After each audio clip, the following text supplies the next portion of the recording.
Okay, so in the previous tutorial, we did a little tweaking on these motion curves to get the kind of bounce that we wanted. And going back to the previous assignment, unlike previous years when I've taught this, I always felt like when we did the ball roll down project, students got, it was a little challenging to get the timing and spacing to work for them while they were thinking about the ball traveling. We took the approach this time of just making the ball bounce down or dropping the ball, right? Straight down, so we get a sense of the timing and spacing as it relates to just a pure straight bounce without the roll and the travel. So we'll see if this is an effective method to do this, but I've taken the approach of just animating the ball bouncing, jumping, right? Really what's happening here is the ball's crouching down and jumping and like a trampoline, building up, information or energy so they can get to the top of the pillar, right? So now what I want to do is just modify some of the keyframes for the X and the frame that in there for the X and the Z, right? So that the ball doesn't bounce purely just right at the exact same spot the whole entire time. So I'm just going to tweak that just a little bit. And I can see the keyframes here if I go into the snapped view. In fact, we'll just leave it there. Or I can normalize. I can see these. You can see they're right on top of each other at 0. But in framing in on these, let's just do the absolute view for these. There we go. You can see at 0, they're both on the ground. Now, when I move these X and Z, first of all, I've animated so that there are no keyframes for the X and the Z while the ball is in the air, because I wouldn't want the ball to jump and move to a new location in space and then make its way like it has a jetpack, as I like to joke, right? So once it leaves the ground, it's kind of heading off in that other direction, right? It can't steer itself through the air, is a way to think of it. And the same thing is once it hits on the ground, it's not going to move anywhere, right? It's kind of stuck as it does this little squash and stretch to get ready for its next jump. So I'm just going to look at these independently, easy enough. So I'm just going to take these, I'm going to zoom out a little bit. I can see those values are pretty small. And I'm just going to, oops, got more than I wanted. There we go, just those two right there. So I'm just going to move that just so it looks like the ball's doing a little bit of traveling in space. And I might do the same here on the X. Maybe I move it over. If I want to, I could just go to my top view. It's kind of weird. You can see that squash and stretch, right? So it moves over here. In fact, maybe what I want to do, let's do both at the same time here. Move that a little bit forward, and maybe that one's not as much. Right, so it does a little jump forward. I like that. And let me go to just the Z for a second. And I'm going to make that one kind of bounce back just a little bit. Right, maybe that one doesn't end up being quite as much. Right, then it jumps back. But you know what, maybe I'll do this differently. How did I do this? This goes forward. Let's invert these a little bit. I'm going to make it go backwards just a little bit, and I'm going to make this one. So then I'm going to make this one go backwards.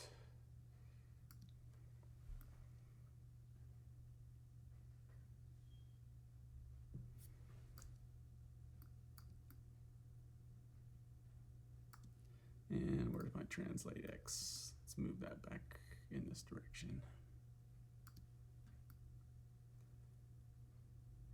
Just a little jump, and this one, move this more towards the center like it's getting lined up.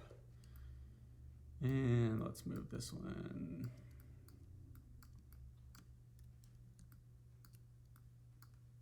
Let's frame in on this whole entire thing.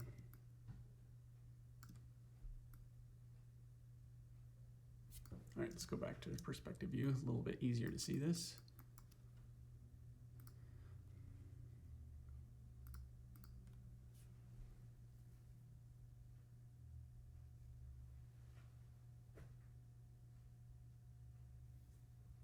right? I'm going to just let it land where it is on that last one, but I'm going to change that eventually. So a couple things here is that probably doesn't change too much, but if we were to tweak these curves and bend and change them, what we would see is the ball would actually move while it's in the air, right? It would move in space. As I mentioned, it's just easier when you have that ball moving in a certain direction, because if these get tweaked different from the X and the Z, the rate that they change on those two axes would change and you would get curvatures in space. In fact, maybe we'll just do this one so we can visualize this. Right? You can see how now as I move that, the ball, while it's in the air, is moving in space, right? This is probably not a good idea. And a way to help us visualize this, let's turn off our little frame there. All right. So if I select the move controller that I'm using the whole time as I'm animating here, we're going to visualize this a little bit. And I've already figured this out. It's really from frame 160, right? From here to the end, it's about 149, 150. So I'm going to go up to Animation, Visualize, and I'm going to choose Create the option for Create Editable Motion Trail. So the motion trail is going to create a curve, kind of like what we drew to have the object follow into space. But in this case, the object is not going to follow the curve. The curve is going to follow how the object is being animated, right? So it will show us where it is. There we go. In space, right? So it shows us where it's traveling. And this is going to be helpful for us in several different ways, right? But also the other thing too is that when we look at these, where did I put that translate here? This one's a little bit subtle.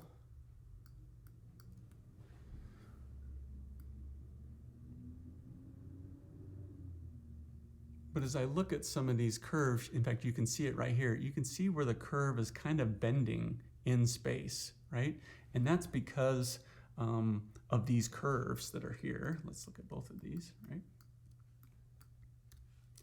So the easiest way to deal with this on the X and Z is just to use linear for all of these keyframes. So now when I look at it, I see that it's moving in a straight line. Boy, my stupid magic mouse sometimes just doesn't like middle mouse. So you can see it's moving in a straight line as it does these bounces, right? So you don't get any warping through space as it's doing its deal, right? Because we don't want it, you know, flying, we want it jumping. I hope that makes sense. So anytime you're dealing with the ball bouncing, whatever you do the Y curve, I would advise on the X and Z. I don't know exactly how physically accurate it is, given the idea that the wind might push it or friction and things like that. But it'll just be a lot easier for you if you just use it as a linear. And the curve, looking at the top view, can really help us see how that's working. Okay, where are we? 8 minutes. Okay, so that's helping us out, right, quite a bit. That curve is also one thing that's not working for us right now. If I were to hide the controllers, oh, maybe I'll just leave it like this. We can see that our ball is bouncing, but it's bouncing, it's squashing and stretching, but it's squashing and stretching in a straight line up and down, right? So it's not so bad, right? Let me select this here. So we're going to deal with this in a minute, but I just want to emphasize why this motion trail is important to us. Is that if we do some jumps back and forth, we can actually modify and keyframe that little corrective tool, right?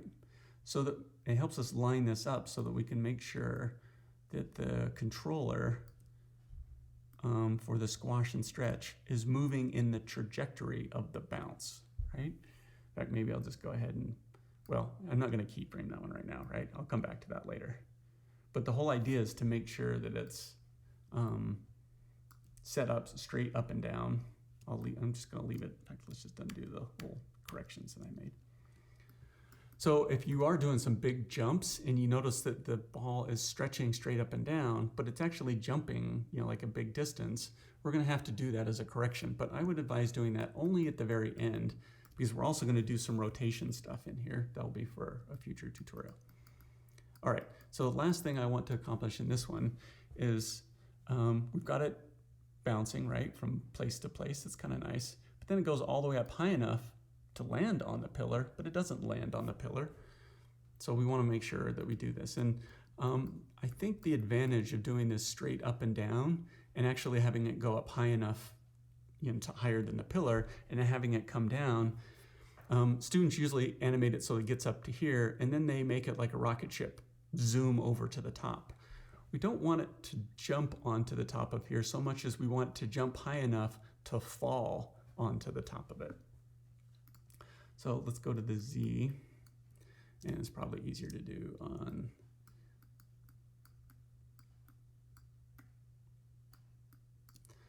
and let's go to that keyframe right where we're at the Z. And now what we're going to do is I'm just modifying this one, and we'll go to this one, the X. This will take a little bit to figure out the right path here. So let's do both of those. And I'm holding down the Command key on the Mac, Control. Boy, my little mouse sometimes just does not like.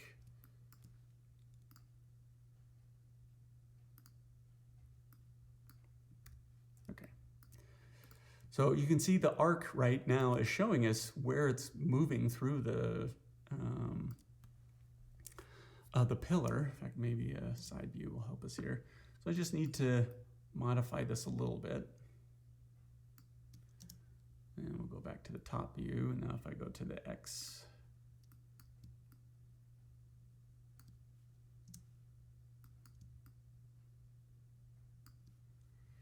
and probably a little bit of Z now.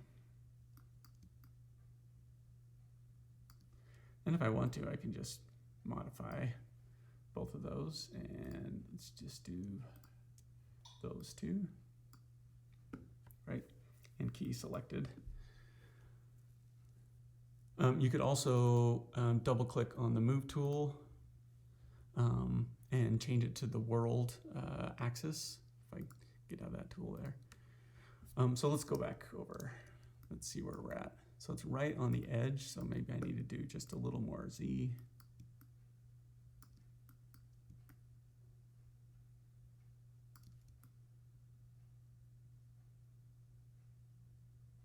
So let's just move it along and see, yep, look at that. So somewhere right along there, I'm going to get a nice little contact on the top. And for both of the translate Z in that, I could just, I'll key that one and I'll key that one. Now I don't need those last two. Right, and you can see, so we're now back to this, you can see where it's kind of bending and changing in space. Oh, we don't need the Y anymore at that point.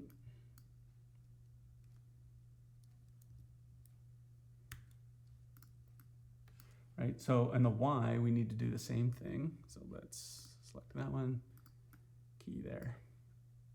And we'll just delete the ends, right? And it does a little, it tries to do its auto flatten. We'll just get that curve right. And for the X and the Z, just as we did with every other place, we'll make it linear.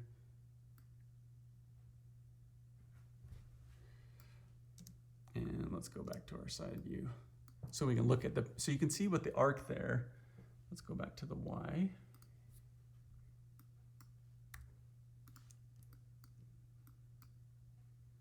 So we're getting that pause, so we might need to tweak that out just a little bit, the rate with which it's falling. It looks pretty good. Let's just play it.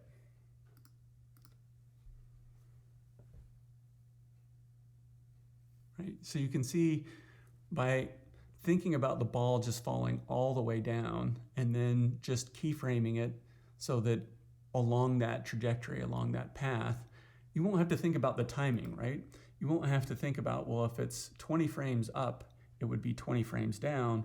Well, how many frames should it be from here to here when it lands? What's the percentage of that trajectory from the peak to the landing?